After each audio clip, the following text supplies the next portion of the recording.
Hello everyone, welcome back to my channel. This is রূপ। তো অনেক তো তোমাদের সাথে শেয়ার করলাম গেট রেডি উইথ মি।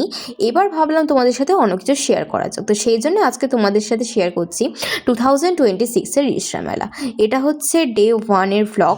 তো এরপর ডে 2, ডে 3 অবশ্যই আসবে। আমি যদি যাই তো অবশ্যই আসবে। আর এখানে যাওয়ার সময় প্রথমে ঢুকে টিকিট কেটে আমরা যাওয়ার সময় দেখলাম যে ফাংশন এখনও শুরু হয়নি, তো সেই জন্য ভাবলাম পুরো মেলাটাকে ঘুরে আসি, তারপর এসে ফাংশন দেখব। তো সেই জন্য পুরো মেলাটা আমরা কভার করছিলাম। অনেকটা লেন্দি যেহেতু মেলাটা হয়, ভীষণই ভালো, প্রচুর দোকান বসে, প্রচুর জিনিস পাওয়া যায়। তো কারা কারা এখনও আসুনি বলো তো, চট করে চলে আসো, এখনও কিন্তু 16 জানুয়ারি অবধি মেলা আছে। হ্যাঁ হ্যাঁ জানি, কর্ণগড়ে বই মেলা চলছে, তো সেখানে এখনও যাওয়া হয়নি। যদি যাই তো অবশ্যই তোমাদের সাথে ব্লগে শেয়ার করব।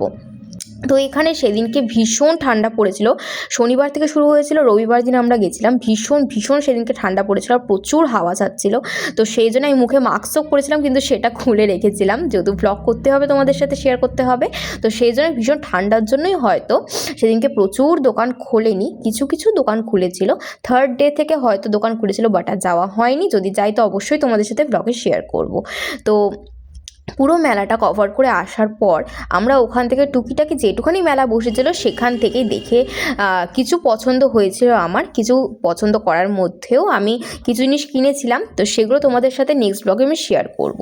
তো এখানে তারপর ওখান থেকে ঘুরে এসে বাচ্চাদের এখানে কত বসেছিল, বাট এখানেও অনেক কিছু সেদিনকে বসেনি। তো তারপরও আমরা ওখান থেকে ঘুরে এসে আমরা ওখানে অনেকক্ষণ দাঁড়িয়েছিলাম। অ্যারেঞ্জমেন্ট করা হয়ে যাওয়ার পর তারপর ওখানে ফাংশন শুরু হয়ে গিয়েছিল। আমরা অনেকক্ষণ বসেছিলাম ওখানে, তো নাচ হচ্ছিল, গান হচ্ছিল, আমরা ভিডিও ক্যাপচার করছিলাম। তো বেশ ভালোই লাগছিল অনেকক্ষণ। বাট এতটাই ঠান্ডা পড়েছিল সেদিনকে, আর বসে থাকতে পারিনি, না হলে নিশ্চয়ই আরও বসে থাকতাম, আরও ফাংশন দেখতাম।